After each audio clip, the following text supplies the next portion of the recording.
सोने जी बताइए क्या कैरी करेंगी परसों के लिए? अनुज जी, यहाँ पे एसटीबीटी रिकमेंडेशन रहेगा वो है डिलीवरी के मार्च फ्यूचर्स में। मुझे लगता है यहाँ पे सेल कर सकते हैं करंट लेवल से। स्टॉप लॉस रहेगा 267 मार्च फ्यूचर्स पे। टारगेट मुझे यहाँ पे 250 की तरफ नजर आता है, उसके नीचे भी सस्टेन करता है तो टूवर्ड्स 240 235 लेवल्स जा सकता है। एक ब्रेकडाउन दे रहा है और यहाँ पे प्रीएम्प्ट करें कि वो 260 के नीचे अगर आज क्लोज दे दे तो वो एक एसटीबीटी जो सेल कंफर्मेशन आएगा वो मुझे लगता है गैप डाउन के थ्रू यहाँ पे नजर आ सकती है। डिलीवरी मार्च फ्यूचर्स में बिकवाली करने की राय और वायदा का टॉप लूजर फिलहाल ये बनकर क्लोज होता हुआ। रचना जी आप बताइए, आप क्या पिक कर रही हैं परसों के लिए, बीटीएसटी एसटीबीटी? जी मेरी तरफ से भी शॉर्ट साइड ही रहेगा। I think it's time to be back with the bears and यहाँ पे हम डॉक्टर रेड्डीज के फ्यूचर्स को शॉर्ट करने की अटेम्प्ट करेंगे।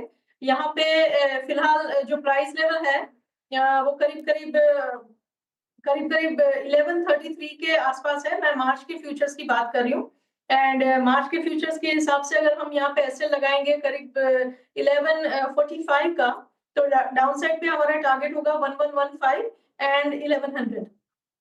ओके चलिए, तो ये डॉक्टर रेड्डीज पर रचना जी की ट्रेड हुई। कविता जी आपका ट्रेड क्या रहेगा?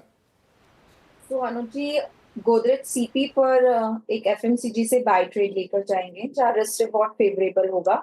1050 के स्टॉप लॉस के साथ आप इसे अप्रोच कर सकते हैं for the price target of 1080 1100। ठीक है, गोदरेज कंज्यूमर्स कविता जी की पिक आती हुई। अमित जी आप बताइए, आपने क्या पिक किया हुआ है परसों के लिहाज से? जी श्रेया जी, एसटीबीटी रहेगा। डीएलएफ में एक सेल कॉल रहेगी। DLF is continuously a weak structure. यहाँ पे कंटिन्यूसली लोअर लो लोअर हाइस बन रहे हैं और कोई भी पुल बैक स्टॉक में सस्टेन नहीं हो रहा है। फ्यूचर्स में लगभग 658 का प्राइस है, इसे शॉर्ट करें। टारगेट रहेगा 645 का and our stop loss will be 665। Okay, I think Manas रह गए हैं। मानस आप क्या पिक कर रहे हैं? देखिए, बंधन बैंक में बिकवाली करने की राय रहेगी। स्टॉक में एक पुल बैक देखने को मिला था लेकिन 20 डे मूविंग एवरेज के ऊपर नहीं निकला। फिर से आज सेलिंग प्रेशर देखने को मिल रहा है, तो बंधन बैंक के फ्यूचर में बिकवाली करेंगे। 137.10 137.10 के स्टॉप लॉस से इसके फ्यूचर में बिकवाली करेंगे और 131 रुपए 131 के टारगेट सेट करेंगे। ओके चलिए, सारी ट्रेड्स पूरी हुई। और अगर आप सोच रहे हैं कि मैंने ये क्यों बोला कि परसों की ट्रेड्स जबकि है तो बीटीएसटी, तो कल फाइनली एक मिड वीक हॉलीडे है। जी हाँ, बहुत समय के बाद एक मार्केट मिड वीक हॉलीडे दे रहा है। बिल्कुल। इस बार तो हमारी 2 छुट्टियां खाई गई। एक तो नेशनल हॉलीडे चली गई 26 जनवरी वाली, और एक बजट आ गया, तो थोड़ा सा अच्छा लग रहा है कि एक मिड वीक में एटलीस्ट हॉलीडे है। क्या प्लान है हॉलीडे पर? मिड वीक मंदिर जाना है मुझे। चलिए। मैं बहुत स्पिरिचुअल हूँ और शिवरात्रि है तो भगवान के आगे प्रणाम। चलिए मंदिर जाइए। और कल महाशिवरात्रि भी है, तो सारे दर्शकों को महाशिवरात्रि की बहुत बहुत शुभकामनाएं। कविता जी, इंदौर में तो बड़ा होता होगा ना शिवरात्रि?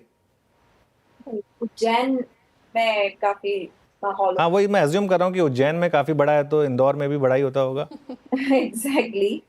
तो इंदौर से लोग उज्जैन जरूर जाते हैं वहां पर दर्शन करने के लिए महाकाल।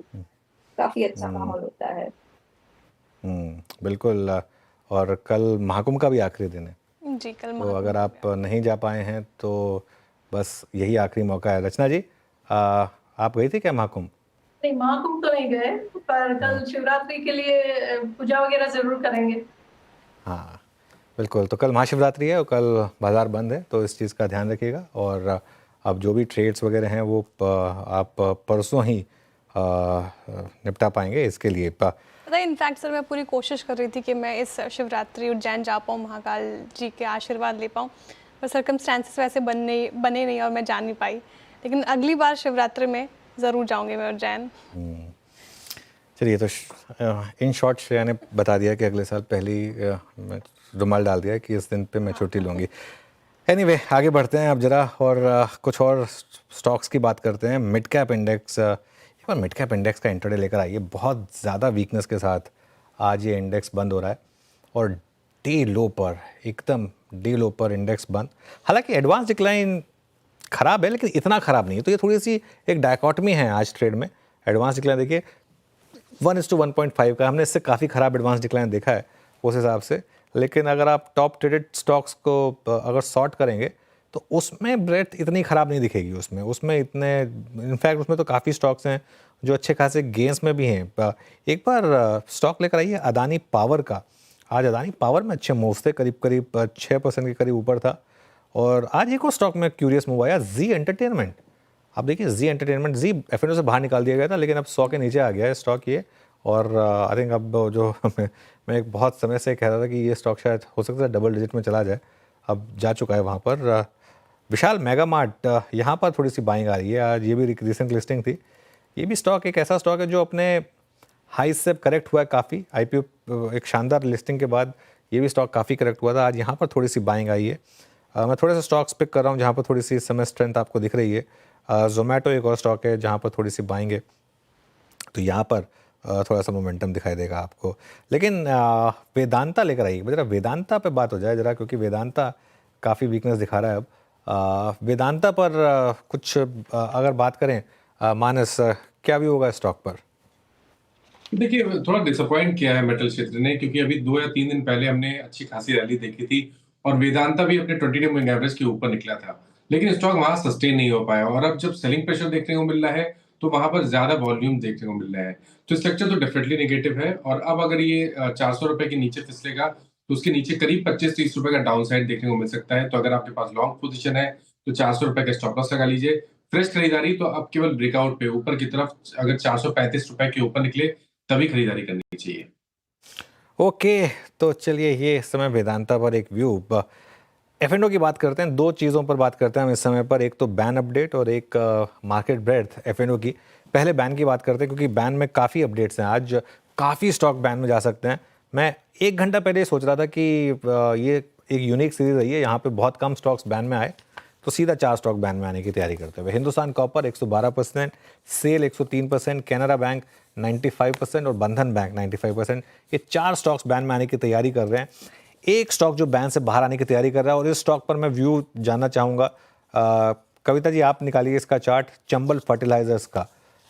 और चंबल फर्टिलाइजर्स बैन से बाहर आने की तैयारी कर रहा है और इस मार्केट में भी 76% पोजीशनिंग हो गई है। चंबल फर्टिलाइजर का 1 साल का चार्ट लेकर आइए, ये आज का चार्ट है चंबल फर्टिलाइजर का, इसका 1 साल का चार्ट लेकर आइए जरा और उसको फायर करिए, ये देखिए। और इसका 52 वीक हाई और लो की प्लेट भी फायर करिए। क्यों मैं बता रहा हूँ ये बात, क्योंकि इस मार्केट में भी स्ट्रेंथ वाले स्टॉक्स हैं। ऐसा नहीं है कि सब कुछ ही बिके जा रहा है। अगर आपने थोड़ी सी, जैसे मैं कह रहा हूँ, थोड़ी मेहनत करनी पड़ेगी, थोड़ा सा टाइम लगेगा, लेकिन स्टॉक्स फिर भी मिलेंगे जो आपको 52 वीक हाई के करीब भी दिखेंगे। और इनफैक्ट जो जून 2024 का हाई था वो क्रॉस करने की शायद तैयारी कर रहा है ये स्टॉक। बिल्कुल सर। तो ये, सॉरी कुछ कह रही हैं आप? नहीं, मैं यही कह रही थी, हमने चर्चा भी की थी इस हाँ, एग्जैक्टली। तो ये ऐसे स्टॉक्स पर फोकस करें अगले रन के लिए। कविता जी, अगर इसने निकाला इसका 52 वीक हाई 574 का, तो कहाँ तक जा सकता है? सो अगर आप देखें तो वीकली चार्ट पर स्टिल RSI इसका अराउंड 62 पर ही स्टैंड करता हुआ दिख रहा है। तो अगर 575 जो इसका लाइफ टाइम हाई है इसे निकालता है तो न्यू जोन्स इसके around 100-200 points for the medium perspective open होते हुए दिखते हैं। अगर पोजीशनिंग किसी की है तो मुझे लगता है अनटिल वेरी शॉर्ट टर्म के लिए 558 के स्टॉप लॉस के साथ अपनी पोजीशनिंग रखनी चाहिए। And upside momentum for very short term मुझे लगता है इट्स पॉसिबल। इफ 575 निकलता है तो 590 600 के लेवल की तरफ बढ़ता हुआ दिखेगा।